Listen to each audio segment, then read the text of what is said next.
चला मित्रांनो, आपला पुढचा प्राधिलेख आपण समजून घेऊयात. पुढचा प्राधिलेख आहे प्रोहिबिशन म्हणजेच प्रतिषेध. त्याचाच इंग्लिशमध्ये अर्थ होतो टू फॉरबिड म्हणजे प्रतिबंध करणे.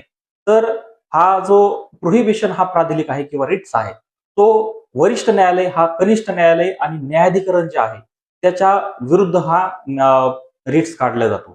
तर हा रिट्स कशासाठी काढला जातो त्या दोघांच्या विरोधात?